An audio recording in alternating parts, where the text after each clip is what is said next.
position. Part of what makes it extreme is that people tend to do these things for the short term. They're not really sustainable.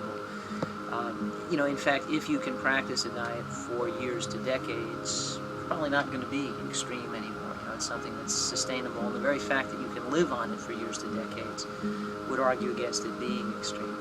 But people who go on and off extreme diets, the side effect of that typically, and I've had many of my patients tell me this, that I have lost more than your total body weight multiple times. I've lost more than my own total body weight multiple times, and then I've gained it back with interest.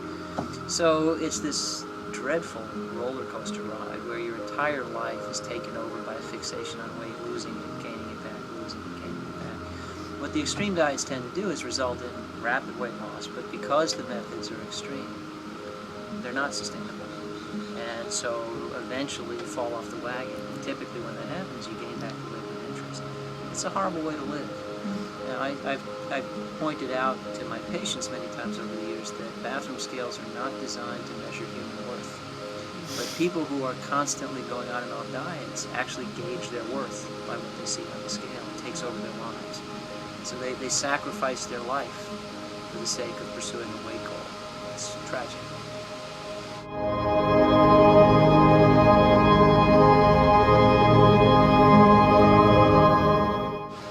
Now, in thinking about your peer groups, 10th grade, high school students, and the worry about extreme dieting there, a couple of important things. First of all, young women, they don't have a certain percent body fat.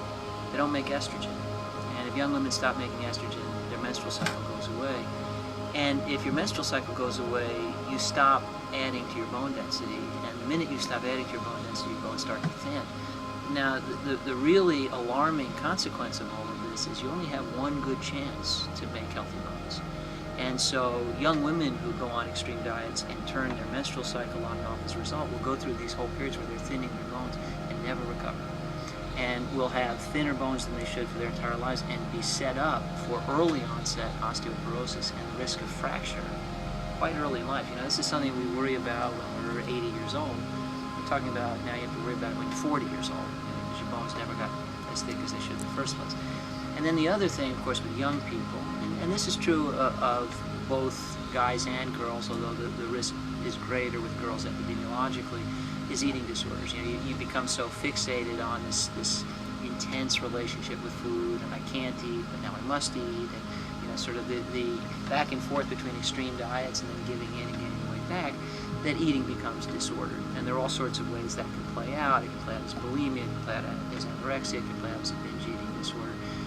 And eating disorders can be fatal. So, in some sense, extreme dieting is almost a setup.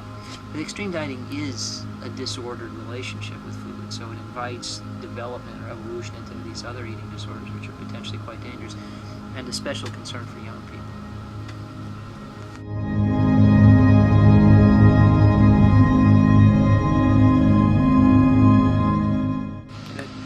So, if you're concerned about weight, first of all, recognize that the prize here is vitality, it's good health. It's not weighing any particular thing.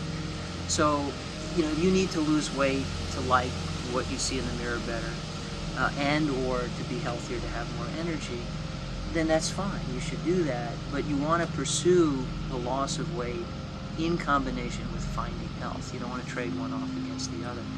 And, frankly, the formula is not magic. We really know it very well. It's eat more of the right foods and less of the wrong ones. And, basically, foods direct from nature, mostly plants. If you eat fruits, vegetables, nuts, seeds, beans, lentils, lean meats, lots of options.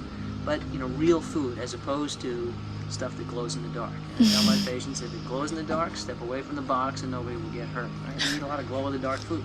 That's not food. It's stuff masquerading as food. We really shouldn't eat that. We do too little physical activity, so routine exercise, and that will, yes, help you lose weight, but it will also help you find health. But the other thing to keep in mind, so I'm a doctor. I realize I'm not dressed like one at the moment, but I really am one. And as a doctor, it's easy to get the notion that health is the prize. Actually, even health isn't the prize. The prize is living. As young people, what you're preoccupied with every day is the stuff you want to do. You have dreams and hopes, aspirations, and health is simply the source of energy and vitality that lets you chase those dreams. Right? So it's all about living. So we do want to strike a balance between things like losing weight or eating an optimal diet, living. So I'm of a mind that we should love food that loves us back. And what you want to do is trade up your food choices. You don't have to give up whole categories of food. If you like chips, you can eat chips, but eat better chips. Learn a little bit about what makes a chip a better chip: healthy oil, whole grain, not too much sodium, and pick those chips.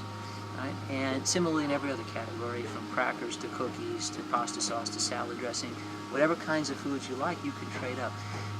One of the advantages of trading up your choices is taste buds are very malleable little fellas. When they can't be with a food they love, they pretty readily learn to love a food they're with.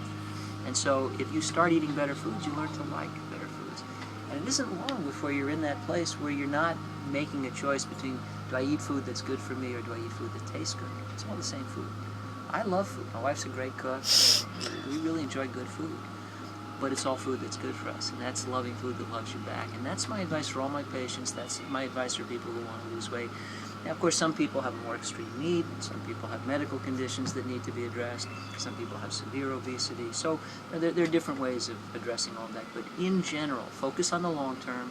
Think not just about losing weight, but finding health. Recognize that the reason for all of this is to have a better life. Strike that balance between getting healthy and pursuing pleasure, because the two can come together, and I think you'll be just fine.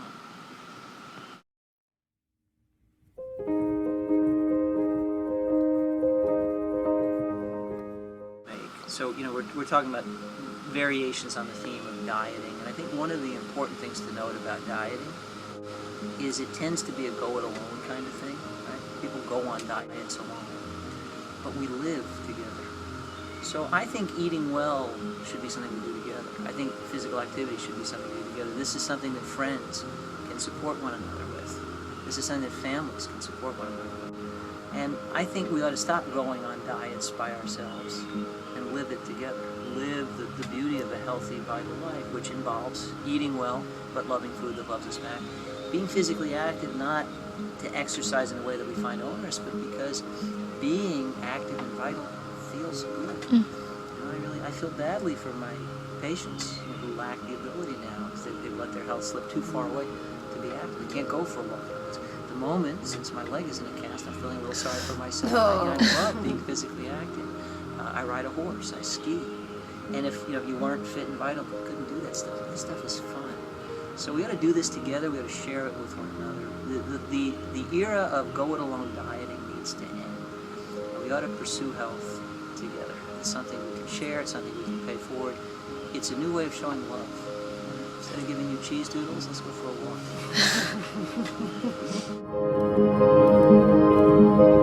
walk.